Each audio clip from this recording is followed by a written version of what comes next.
The great chamber of the Galactic Assembly stretched across 3 kilometers of polished stone and living crystal.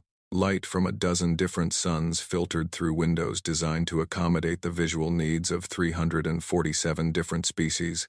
Representatives from across the galaxy sat in their designated sections, some breathing oxygen, others swimming in tanks of liquid methane, still others existing as patterns of organized energy, held together by magnetic fields. Ambassador Elena Vasquez walked to the central podium. She was a small woman by human standards, with gray streaks in her dark hair and a thin scar above her left eye from an accident in her youth. She moved without hurry. Her footsteps echoed in the sudden silence that fell over the chamber. For 300 years, humanity had held a seat in this assembly. They had joined as newcomers, eager and hopeful, believing that the stars held friendship and cooperation. They had been wrong. Elena placed her hands on the podium and looked out at the gathered representatives.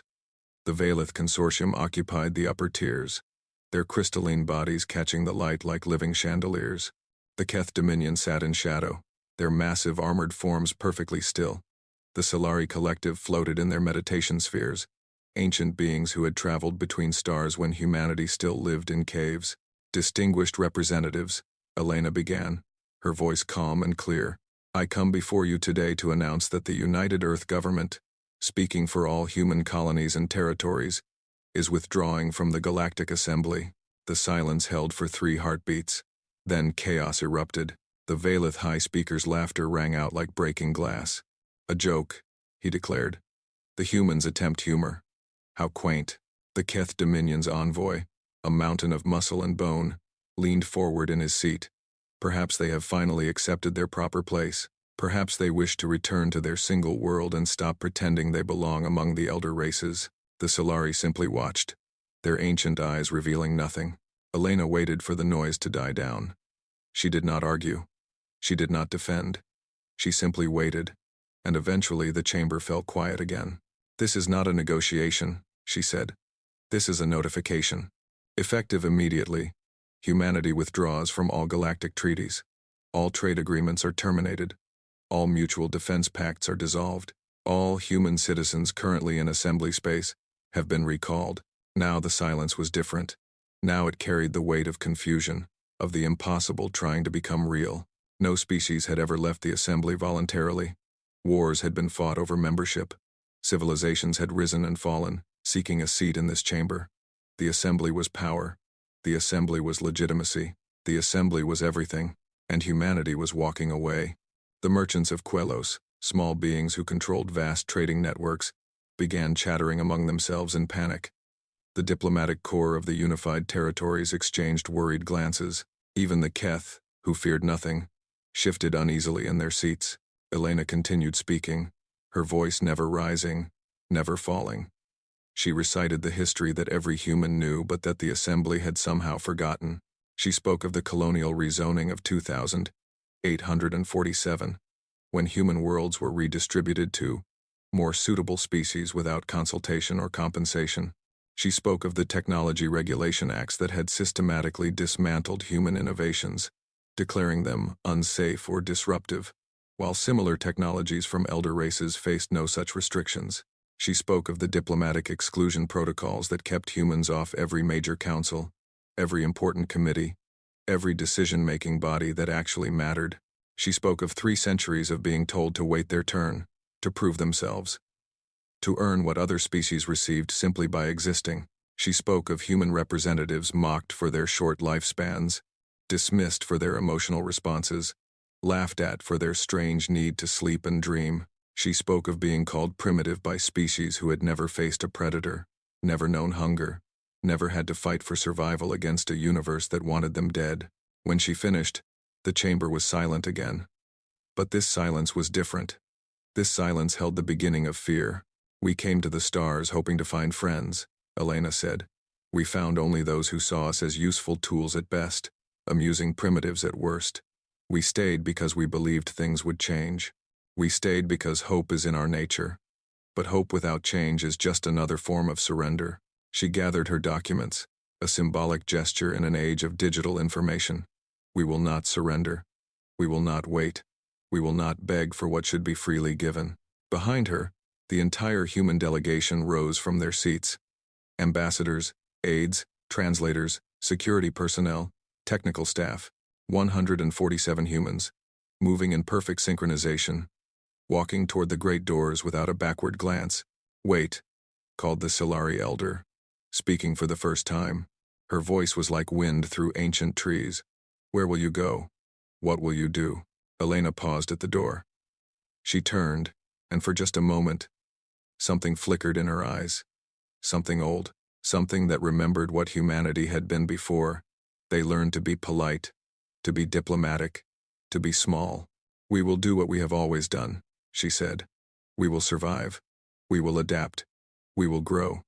And when you finally understand what you have lost, we will be far beyond your reach." The doors closed behind her with a sound like a tomb sealing shut.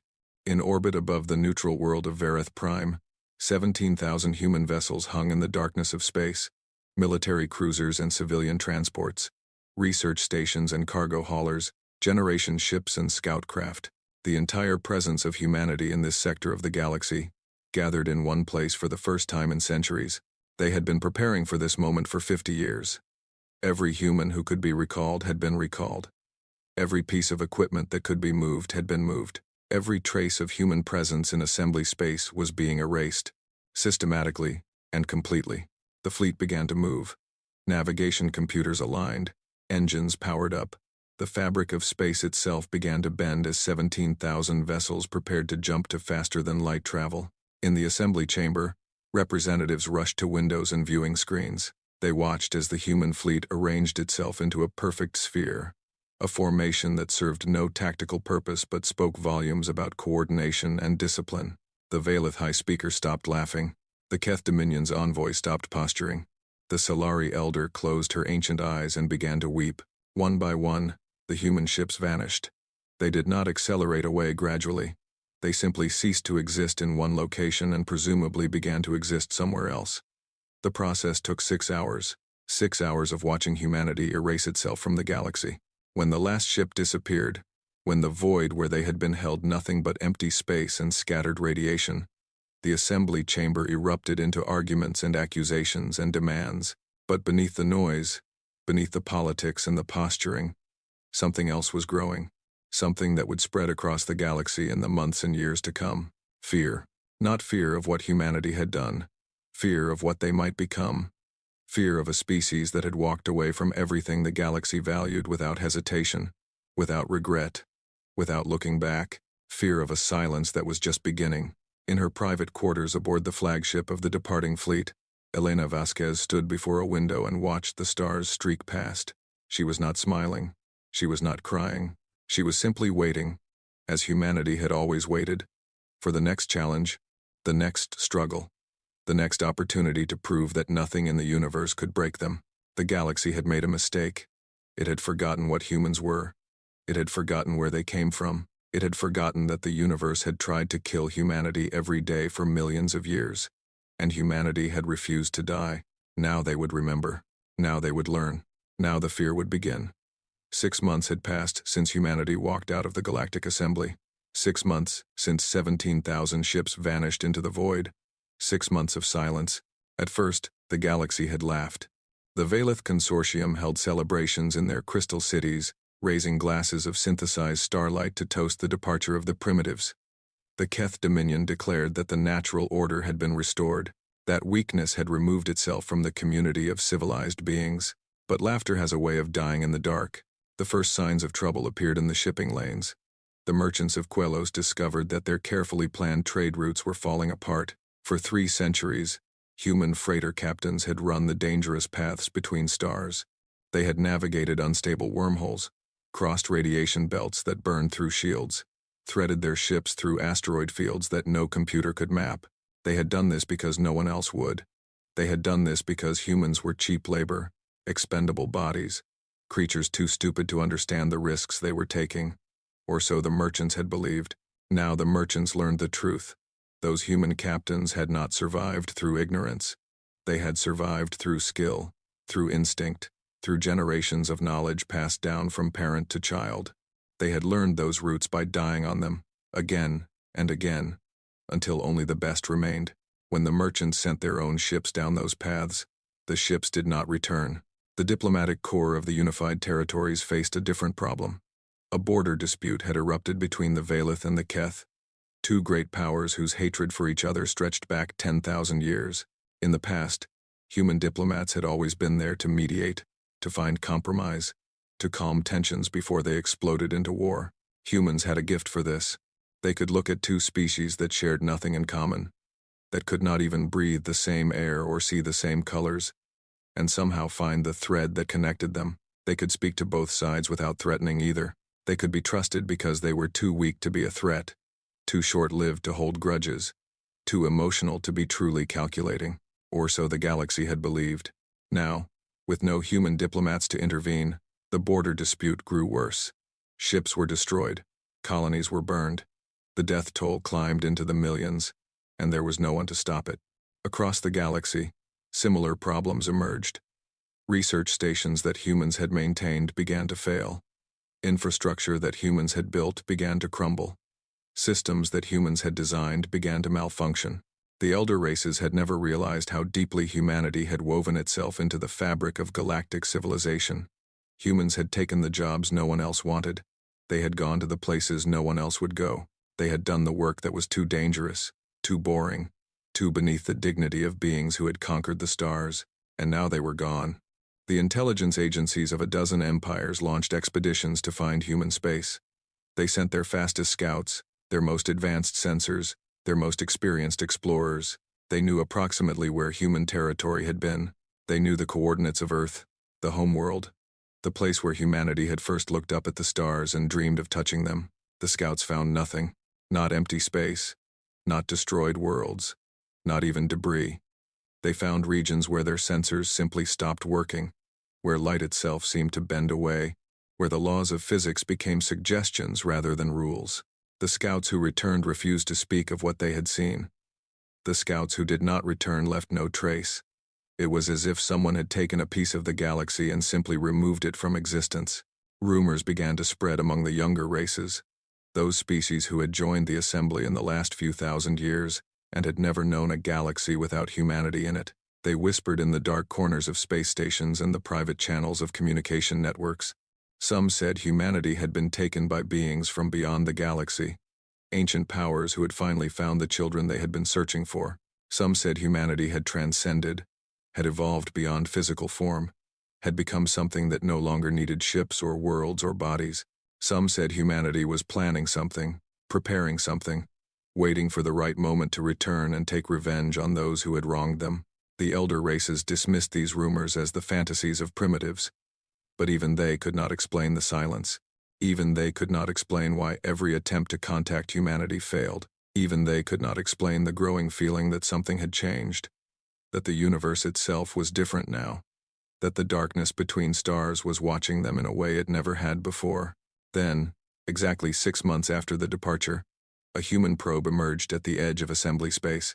It was a small thing, barely larger than a personal transport, clearly designed for a single purpose.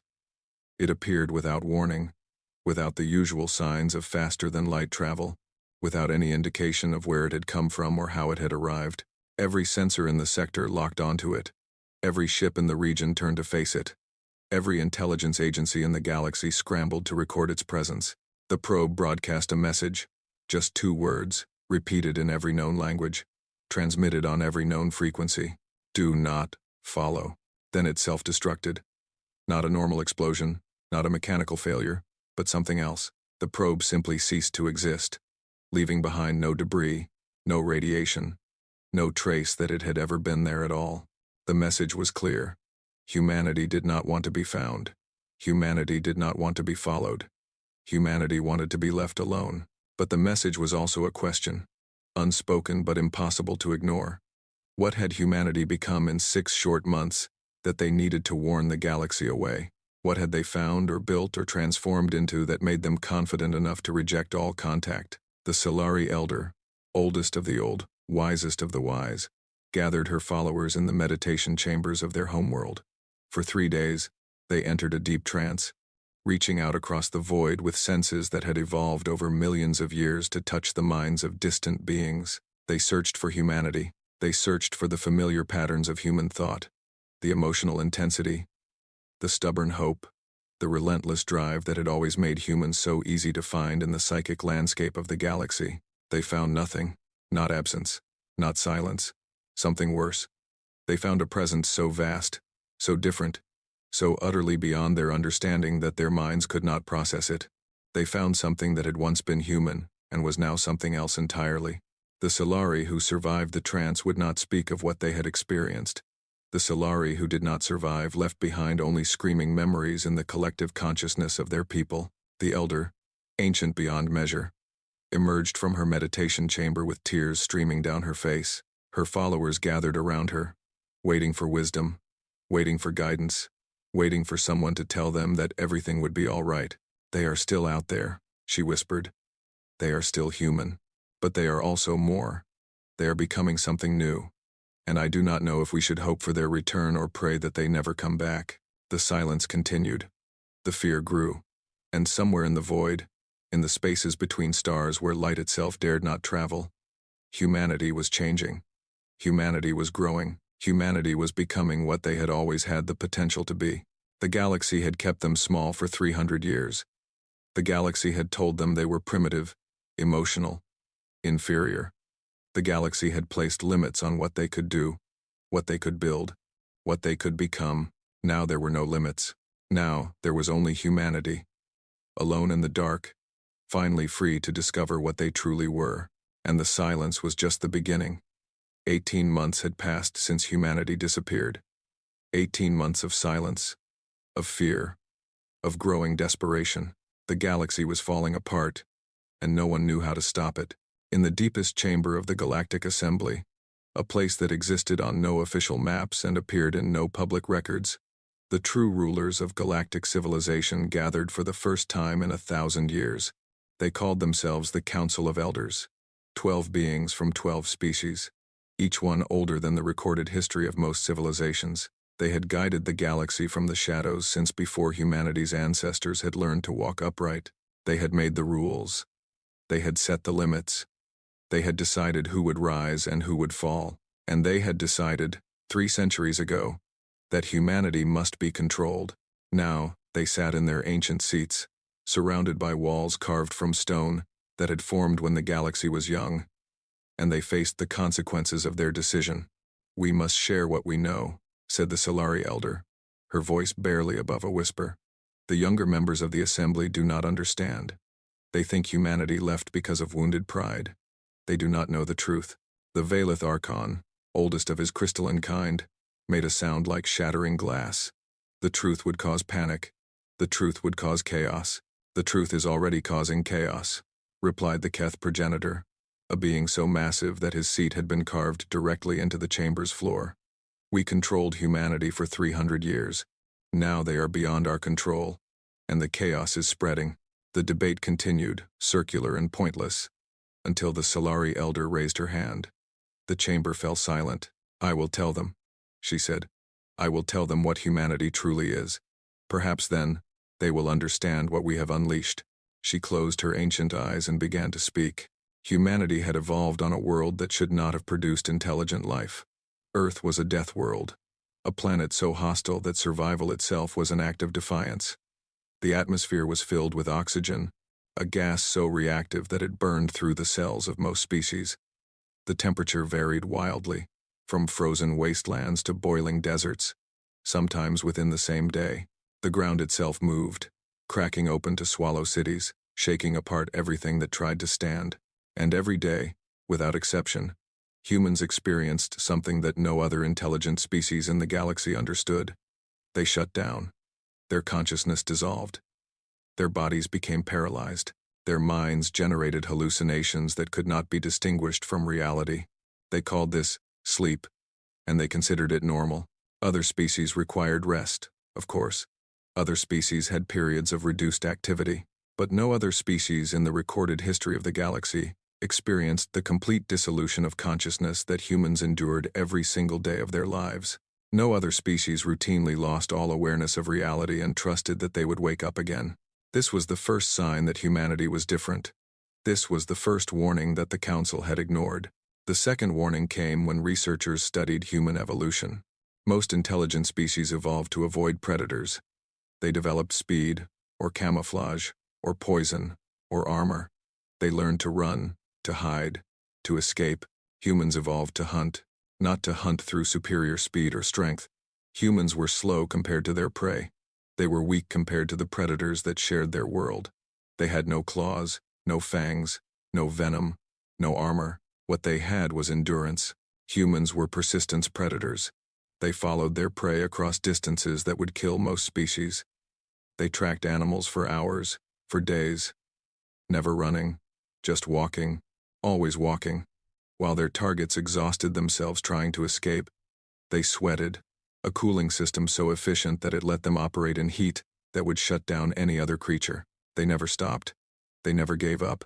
They followed and followed and followed until their prey collapsed from exhaustion, and then they killed it. This was what humanity was built from. Not strength, not speed, not intelligence, though they had plenty of that. Humanity was built from patience, from endurance, from the absolute refusal to accept defeat. The third warning came from the first contact mission. The Solari elder paused in her story, and even the ancient beings around her leaned forward to listen.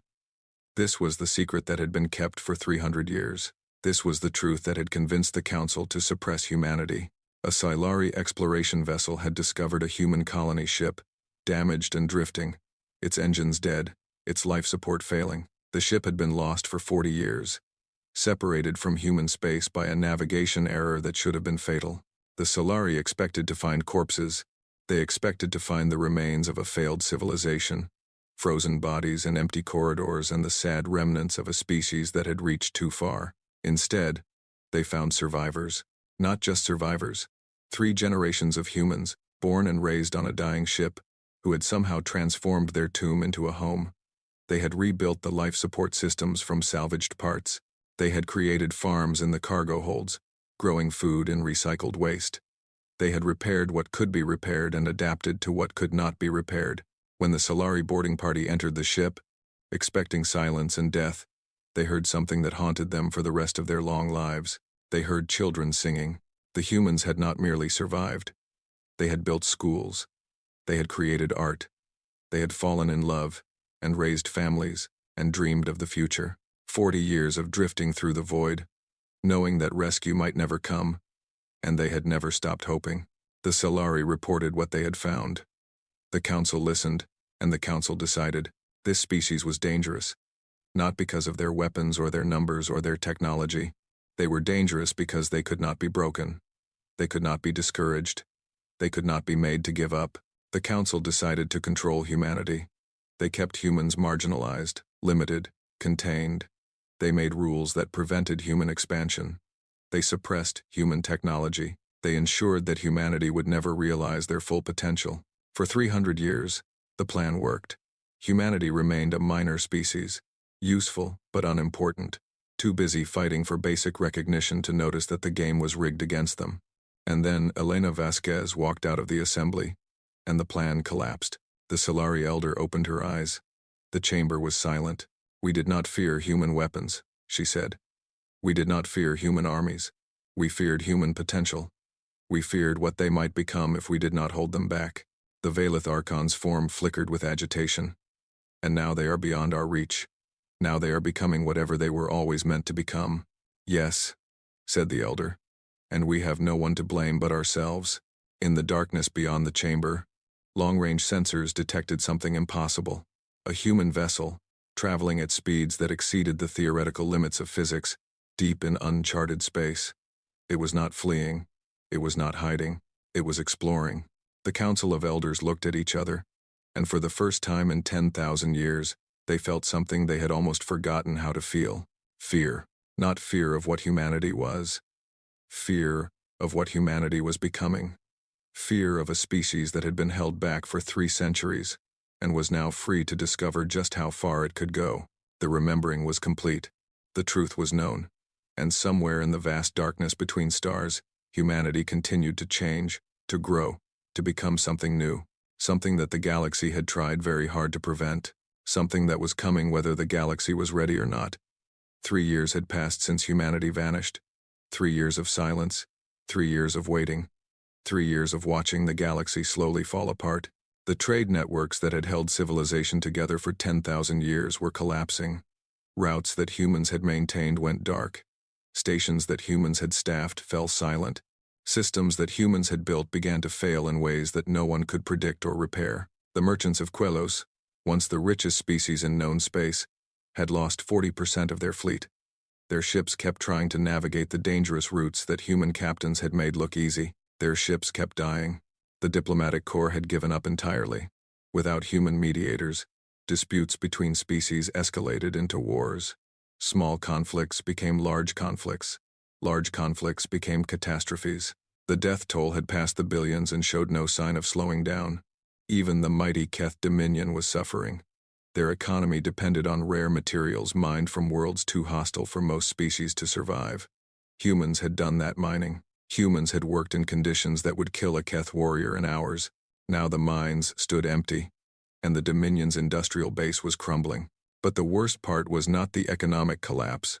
The worst part was not the wars or the famines or the failing infrastructure. The worst part was not knowing. Where was humanity? What were they doing? What had they become? The Keth progenitor, oldest and most powerful of his kind, decided that he would not wait any longer for answers. He gathered a fleet of 500 warships, the greatest military force assembled in a generation, and he sent them to find the humans. The fleet entered the region of space where human territory had once existed. They passed the coordinates of Earth, the human homeworld, the planet where the species had first evolved, and then contact was lost. For 2 months, there was nothing.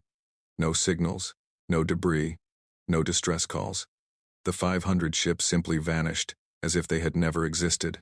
Then, without warning, the fleet returned. Every ship intact, every system functioning, every crew member alive and unharmed, but changed. The admirals resigned their commissions. The captains refused to command. The soldiers laid down their weapons and walked away from military service forever. Some entered religious orders, seeking meaning in ancient texts. Some simply sat in silence, staring at nothing, refusing to speak.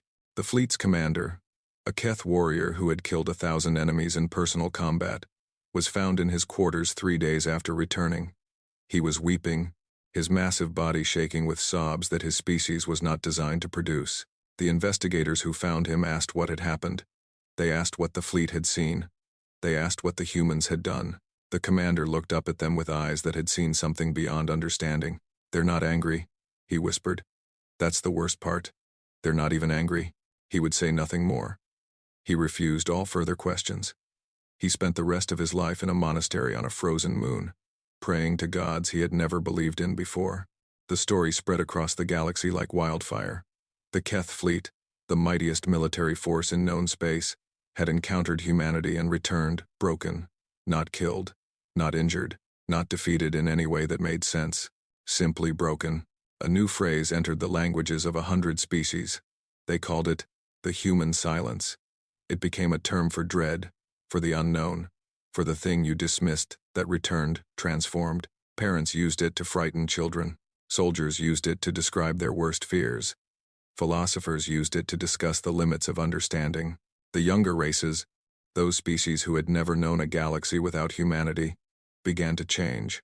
They studied human history, searching for clues about what humans might become. They collected human art, trying to understand the strange minds that had created such beauty and such horror. They read human philosophy, attempting to grasp the peculiar mixture of hope and despair that seemed to define the species. A black market emerged for human artifacts. A genuine human book could sell for more than a starship. A piece of human clothing was worth a fortune. A recording of human music became priceless beyond measure. Cults formed around distorted memories of human religious figures.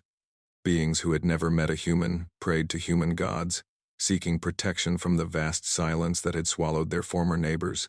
The elder races tried to suppress this worship. They declared human artifacts illegal. They banned human cultural studies.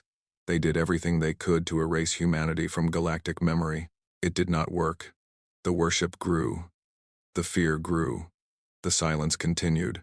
The Silari mystics, the most powerful psychics in known space, gathered for one final attempt to understand what humanity had become. 3,000 of them entered a collective trance, linking their minds together, reaching out across the void toward the space where humanity had gone. What they found broke most of them. Minds that had touched the thoughts of ancient gods screamed and shattered. Psychics who had walked through the dreams of dying stars collapsed into madness. The greatest telepaths in the galaxy encountered something that their evolution had not prepared them for. Of the 3,000 mystics who entered the trance, only one recovered enough to speak. Her name was Solara, and she was young by the standards of her ancient species. She lay in a medical facility for 6 months, her mind slowly rebuilding itself, before she could form words again. When she finally spoke, the entire galaxy listened. "They are still human," she said. "That is what I cannot understand. They are still human. They remember being human. They think like humans. They feel like humans. They are not aliens wearing human shapes or machines pretending to be organic. They are genuinely, truly human." She paused, her ancient eyes filling with tears. "They are just more. They have become more than they were, more than we thought possible, more than our minds can process." The reporter who interviewed her asked the question that everyone wanted answered. "Are they coming back?" Solara looked at him, and in her eyes he saw something that would haunt him for the rest of his life. "Yes," she said. "They are coming back, and they are not angry. They forgive us, all of us, everything we did to them, everything we said about them, every way we tried to hold them back. They forgive all of it." "That's good," said the reporter. "Isn't it?" Solara shook her head slowly. "No," she whispered. "That's the most terrifying part of all." On a remote mining colony at the edge of known space, far from the centers of power and civilization, a child looked up at the night sky. She was the daughter of workers, born on a world that no one important would ever visit, living a life that history would never record. She pointed at the stars. "Look," she said to her father. "The stars are going out." Her father looked up, ready to explain that stars did not simply go out, that the universe did not work that way, that his daughter was imagining things. Then he saw it. The stars were not dying. They were being blocked. Something vast and dark was moving through the void, something so large that it cast shadows across light years, something that was heading toward the galactic core with a purpose that could not be mistaken. The child's father stared at the growing darkness, and he understood what he was seeing. Humanity was coming home, and the fear that had been building for 3 years finally reached its peak. 5 years had passed since humanity left the Galactic Assembly. 5 years of silence, 5 years of fear, 5 years of watching the darkness grow. And now, without warning, humanity returned. The vessel appeared at the heart of the assembly, in the great chamber where 347 species gathered to govern the galaxy. It did not request permission to approach. It did not dock with the station. It did not follow any of the protocols that had governed interstellar travel for 10,000 years. It simply existed. The representatives stared at the thing that had materialized in their midst. Calling it a ship seemed wrong. Ships had defined shapes. Ships followed the rules of engineering. Ships made sense. This did not make sense. It was made of metal that flowed like water. Its surfaces curved in directions that geometry did not allow. Looking at it directly caused pain, a deep ache behind the eyes that suggested the brain was trying to process something it was not designed to see. And yet, despite its impossible form, there was something familiar about it, something that whispered of human hands and human minds, something that said this was not an alien artifact or a machine from beyond the stars. This was human.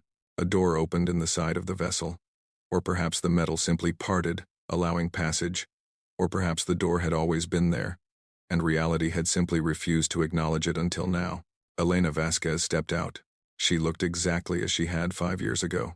The same gray streaks in her dark hair, the same thin scar above her left eye, the same calm expression that revealed nothing and suggested everything. She walked to the central podium, her footsteps echoing in a chamber that had fallen completely silent. 347 species held their breath, waiting for her to speak. She did not speak immediately. She looked out at the gathered representatives, her gaze moving from face to face, from form to form, taking in each species with attention that felt almost physical. When she finally spoke, her voice was gentle, almost kind. "We have returned," she said. "Not because we want anything from you. Not because we seek revenge for how we were treated. We have returned because you need to know what is coming." The Valeth High Speaker, The same being who had laughed at humanity's departure 5 years ago, tried to speak. His voice would not work. His crystalline body trembled with the effort of forming words, but nothing came out. Elena waited patiently until he gave up. When we left, she continued, we went beyond the edges of what you call known space. We traveled to regions where your maps show only emptiness. We explored the darkness between galaxies, the void where stars have never burned, the places that light has never touched. She paused, and something flickered behind her eyes. Something vast, something patient. We found that we are not alone. The chamber shuddered, not from any physical force, but from the weight of those words. Every being present felt them, understood them, feared them. There are things in the darkness, old things, things that existed before the first stars formed, things that have been watching your civilization for millions of years, waiting for it to grow bright enough to notice. Elena's voice remained calm, almost soothing. She might have been describing the weather. They are coming. Not soon by your standards. Perhaps 10,000 years. Perhaps 100,000. But they are coming. And when they arrive, they will consume everything you have built. The Solari elder, ancient beyond measure, found her voice at last. Why are you telling us this? What do you expect us to do? Elena turned to face the oldest being in the chamber. For a long moment, the two simply looked at each other. Human and Solari. Young species and old. The one who had left and the one who had stayed. We are telling you, Elena said, because someone needs to stand watch. Someone needs to prepare. Someone needs to become capable of facing what is coming. She gestured at the impossible vessel behind her. We have become something new. Something that can see the things in the darkness. Something that can fight them when the time comes. But we cannot do it alone. The Keth progenitor spoke, his voice carrying the weight of 10,000 years of authority. You want our help? After we kept you marginalized for 3 centuries? After we mocked you and dismissed you and treated you as lesser beings? Elena smiled. It was a human smile, warm and genuine, and somehow that made it more terrifying than any weapon. We forgive you, she said. All of you. Everything you did. Everything you said. Every way you tried to hold us back. We forgive it completely. Why? The word came from a dozen throats at once, species that had never spoken in unison before. Elena's smile did not waver, because that is what humans do. We endure. We adapt. We forgive. And then we move forward. She raised her hand, and the great screens that lined the chamber flickered to life. They showed images of the darkness between galaxies. They showed shapes moving in that darkness, shapes that hurt to look at, shapes that made the impossible vessel behind Elena seem normal by comparison. You have a choice, Elena said. You can join us in preparing for what is coming. You can become our partners, our equals, working together to protect this galaxy and everything in it. Or you can continue as you were, pretending that the darkness will never arrive, hoping that someone else will solve the problem. She looked out at the gathered representatives one last time. We have changed. We are still human, but we are also more than we were. We have become what we always had the potential to be, and we are offering you the same opportunity. The vote was unanimous. For the first time in the history of the Galactic Assembly, every single species agreed on the same course of action. As the representatives filed out to inform their governments, Elena remained at the podium. She looked up through the transparent dome at the stars, the same stars she had looked at as a child on Earth, the same stars that had called to humanity since the beginning of their existence. The Solari elder approached her, moving slowly, ancient body trembling with the effort. What did you find out there? She asked. What made you what you are now? Elena turned to face her. Behind Elena's eyes, something vast and patient watched. Not alien, not machine, just human. Human potential, finally realized. Human will, finally unchained. Human hope, finally justified. We found ourselves, Elena said. We stopped trying to be what others expected us to be. We stopped limiting ourselves to what others thought was possible. We looked into the darkness, and instead of fear, we found purpose. She reached out and touched the elder's hand. The gesture was gentle, human, impossibly normal given everything that had changed. The galaxy tried to keep us small, but humans were never meant to be small. We were meant to grow, to explore, to become more than we were. Elena smiled again, and this time the elder saw what made it so frightening. It was not a smile of triumph or revenge. It was a smile of genuine happiness, genuine peace, genuine forgiveness. Humanity had been wronged for 300 years. They had been mocked, dismissed, marginalized, controlled, and they had responded not with anger, not with vengeance, but with transformation. They had become something greater than their pain, something greater than their enemies, something greater than anyone had ever imagined possible. And now they were back, not to punish, but to protect. That was what the galaxy had failed to understand. That was what made humanity so terrifying. They never stopped hoping. They never stopped growing. They never stopped becoming more than they were. And they never, ever gave up. In the void between stars, the Watchers continued their vigil. They had been human once. They were human still. They would always be human, no matter how much they changed, no matter how far they traveled, no matter what they became, because being human was never about limitations.